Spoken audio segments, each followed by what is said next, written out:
At the ISTP 2013, the topic was appraisal, teacher appraisal. So we came back from that very much applauded for the things we had in place for supporting teachers through registration and so on, but also learning from that what other jurisdictions were doing, and that we know that back home we need to tighten some parts of our appraisal processes, but in a good way. I mean, if you don't go out and hear globally what's happening and overlay it with what's happening here, it's, that was the purpose of going. So that was the good learning in terms of appraisal.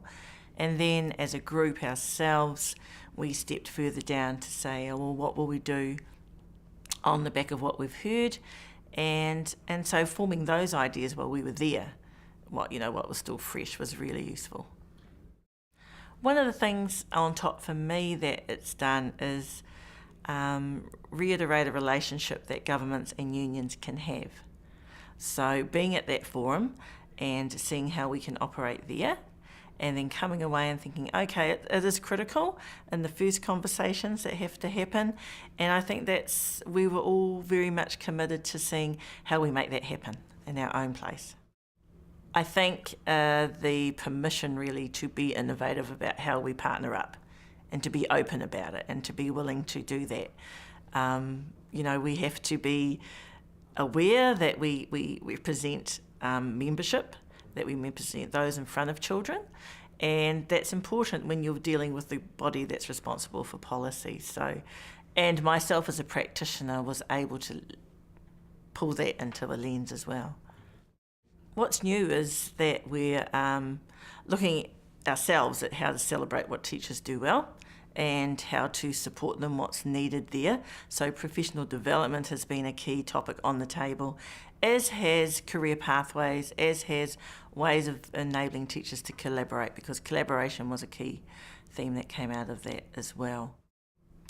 I think for me it's very exciting to have the rest of the world come to our place and our context and have an understanding of why we have the beliefs or the philosophy that we have about how we manage things like professional development, like valuing teachers and raising the status of teaching, and those important factors. But it's also good, I think, that unless the rest of the world comes to see how that happens here, we're at the other end of the world, some would say. We're a small country, we're unique, we're surrounded by water. There are things about us that really make our education system unique.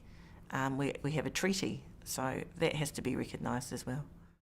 There's two things I think that make it really important. One is to enable us to go to wherever that place, wherever we're meeting, to get that global picture, to engage in conversations with our colleagues, our teacher colleagues, because at some of the summits they're there, the teachers themselves, as well as mixing amongst ministers and other union leaders. That's really important. You can't just sit in your own country and act in ignorance or without any consideration of the bigger impact.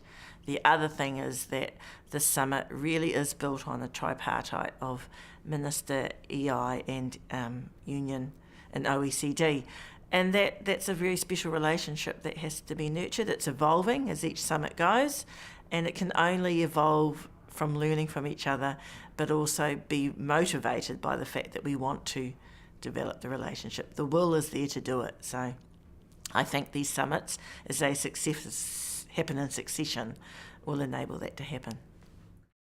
Following on from appraisal, of course, the conversation led to professional learning and development.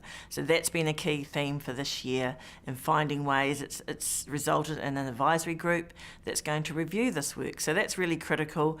Professional development is a key support or understanding that teachers need to have an ongoing learning and ongoing ability to be quality teachers, but also to deliver in quality teaching.